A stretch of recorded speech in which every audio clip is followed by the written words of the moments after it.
在某个寂静的黎明，随着炮弹的轰鸣和战车的轰隆声，俄罗斯的首都莫斯科被震撼。这并不是大屏幕上的战争场景，也不是荒唐的想象，而是1993年在真实的历史时刻，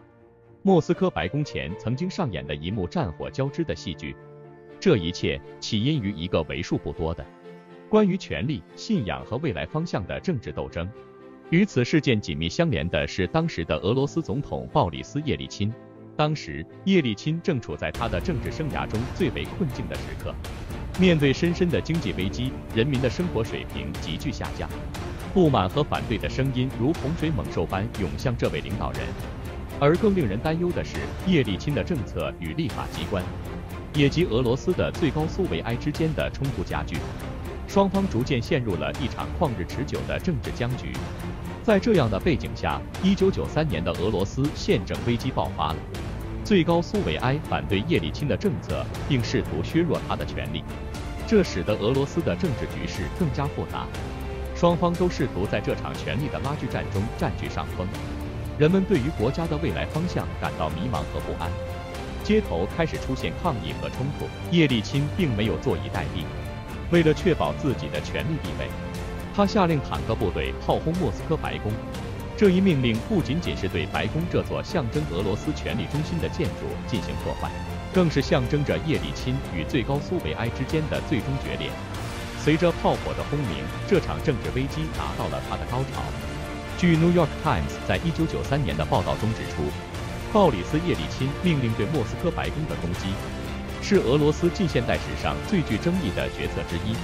它不仅仅改变了叶利钦与最高苏维埃之间的力量平衡，更重塑了整个俄罗斯的政治格局。而在这场危机后，叶利钦的权力地位更为稳固，但同时，人们对于他的评价也变得更加复杂。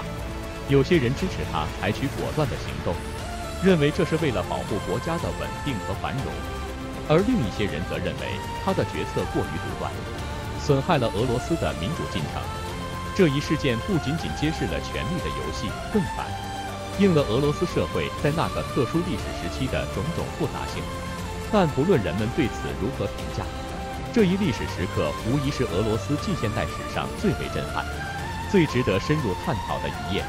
随着时间的推移，我们可以更为深入地探索这场危机背后的种种原因和影响，尝试从中寻找对于今天的国家建设和领导艺术的启示。回溯历史，我们可以发现，无论是东方还是西方的政治历程中，权力的斗争和社会的变迁总是息息相关。1993年的俄罗斯宪政危机也不例外。叶利钦和最高苏维埃之间的对峙，其实是在一个更大的背景下发生的，那就是冷战后的世界格局中，俄罗斯正在寻找自己的新定位。这样的国家转型期，往往伴随着政治动荡、社会不安与经济危机。叶利钦作为当时的俄罗斯总统，努力推进市场化改革，试图将俄罗斯带入一个新的经济时代。但在此过程中，由于改革措施过于激进，民众面临着严重的生活压力，失业率上升，通货膨胀严重，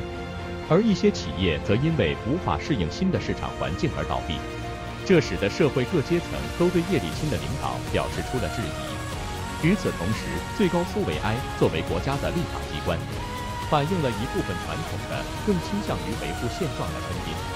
他们批评叶利钦的改革过于西化，可能导致俄罗斯失去自己的传统文化和价值观。在这样的背景下，最高苏维埃与叶利钦之间的矛盾加剧，最终导致了1993年的宪政危机。这一历史事件为我们提供了一个反思的机会。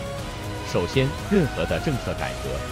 都应当充分考虑到民众的实际需求和感受。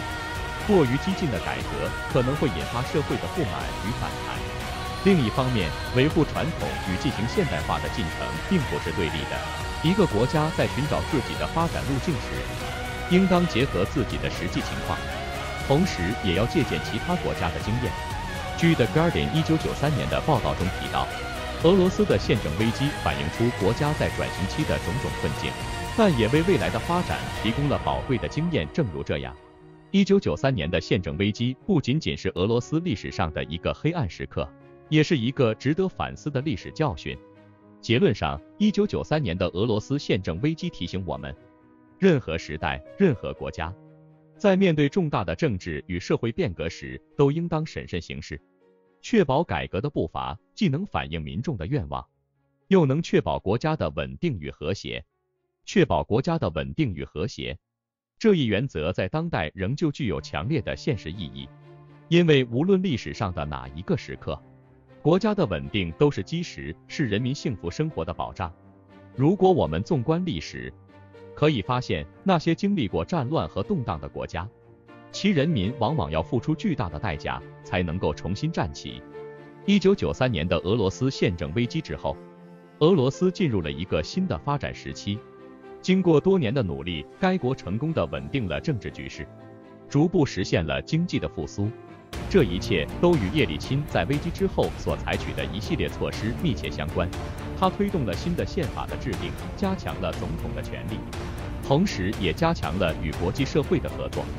争取到了大量的外来投资。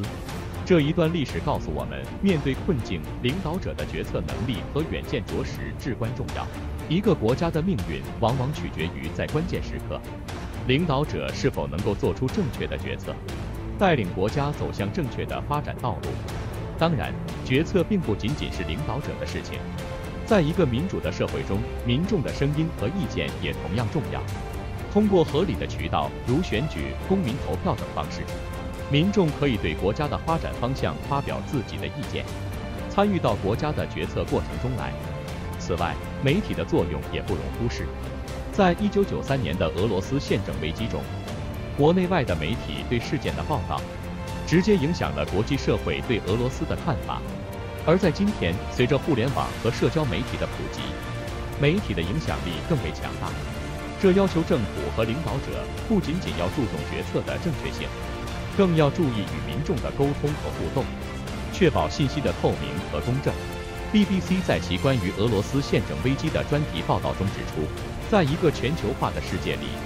国家之间的互动和合作变得越来越重要。1993年的宪政危机不仅仅是俄罗斯的事情，它也关乎到整个国际社会。这一事件使得各国领导者更加重视国际合作和对外沟通。最后，我们必须认识到，每一个国家都有其独特的历史和文化背景，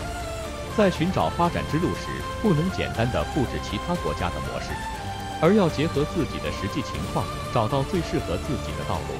只有这样，才能真正实现国家的长治久安和人民的幸福生活。